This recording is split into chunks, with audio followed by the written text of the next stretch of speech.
नमस्कार मंडळी, मी अश्विनी. स्वागत आहे तुमचं स्वामी भक्ती या चॅनलवर. आजच्या व्हिडिओमध्ये आपण बघणार आहोत की 2026मध्ये अक्षय तृतीया कधी आहे आणि पूजेचा शुभ मुहूर्त कोणता आहे आणि पूजेची काय पद्धत आहे आणि अक्षय तृतीयेचे काय महत्त्व आहे, तर हे आपण या व्हिडिओमध्ये जाणून घेणार आहोत. तर व्हिडिओ स्किप न करता संपूर्ण बघा. चला तर मग व्हिडिओला सुरुवात करते. अक्षय तृतीया हा हिंदू धर्मातील सर्वात शुभ मुहूर्तांपैकी एक मानला जातो. या दिवशी कोणतेही शुभ कार्य कोणत्याही शुभ मुहूर्तांशिवाय करता येते. सण वैशाख महिन्यातील शुक्ल पक्षाच्या तृतीयेला साजरा केला जातो. यावर्षी अक्षय तृतीयेला अनेक शुभ योग निर्माण होत आहे. हा दिवस विवाह, शुभ कार्य आणि खरेदीसाठी विशेषतः योग्य आहे. धार्मिक श्रद्धेनुसार अक्षय तृतीयेला केलेले कोणतेही शुभ कार्य शाश्वत फळ आणते. शिवाय असे मानले जाते की या दिवशी खरेदी केल्याने देवी लक्ष्मीचा आशीर्वाद देखील मिळतो.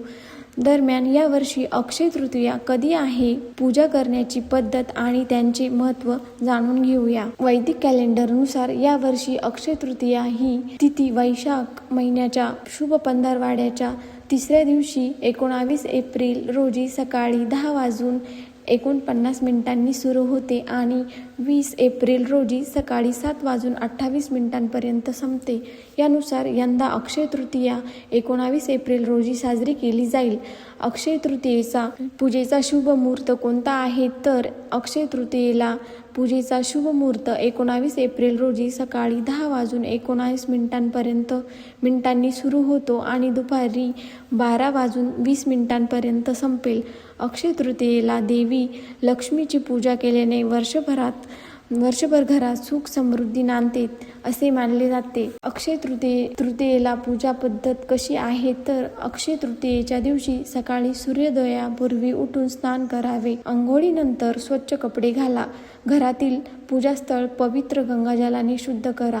पूजास्थळी आसनावर लाल किंवा पिवळ्या रंगाचे कपडा पसरवा आणि त्यावर देवी लक्ष्मी आणि भगवान विष्णूंच्या मूर्तीची स्थापना करा. तुमच्याकडे जर मूर्ती नसेल तर तुम्ही फोटोही ठेवू शकता. लक्ष्मी आणि भगवान श्रीकृष्णाच्या मूर्तीला किंवा फोटोला टिळा लावून हळदी कुंकू अक्षदा अर्पण करा. पूजास्थळी अगरबत्ती आणि तुपाचा दिवा लावा. नैवेद्य म्हणून तुम्ही जे काही घरात बनवले असेल तर ते पूजेपुढे ठेवा. विष्णू सहस्त्रनाम पाठ करणे अत्यंत पुण्यपूर्ण फल मानले जाते. अक्षय तृतीयेच्या संबंधित पवित्र कथा एका किंवा वाचा. शेवटी भगवान विष्णू आणि देवी लक्ष्मीची आरती करून पूजा संपवा. अक्षय तृतीयेचे महत्त्व आपण जाणून घेऊया. अक्षय तृतीयेच्या दिवशी केलेले कोणतेही पुण्य कार्य शाश्वत फळ देते. या दिवशी दान, ध्यान, गंगेत स्नान आणि पूजा यासारख्या कार्यात सहभागी व्हावे. शास्त्रानुसार या दिवशी कोणतेही नवीन कार्य सुरू केल्याने समृद्धी मिळते. पुराणांमध्ये असे नमूद केले आहे की अक्षय तृतीयेच्या दिवशी माता गंगा आणि स्वर्गात नश्वर जगात अवतरली. अक्षय तृतीया ही एका नवीन युगाची सुरुवात देखील दर्शवते. धार्मिक श्रद्धेनुसार सत्य, त्रेता आणि द्वापार युग हे सर्व अक्षय तृतीयेला सुरू झाले. दरवर्षी या पवित्र दिवशी उत्तराखंडामधील गंगोत्री आणि यमुनोत्री मंदिराचे दरवाजे उघडले जातात. त्यामुळे 4 धाम यात्रेची पूर्ण सुरुवात होते. तुम्हाला जर हा व्हिडिओ आवडला असेल तर व्हिडिओला नक्की लाईक करा आणि चॅनलला नक्की सबस्क्राईब करा. चला तर मग भेटूया अशाच नवीन पुढच्या व्हिडिओमध्ये. Thanks for watching.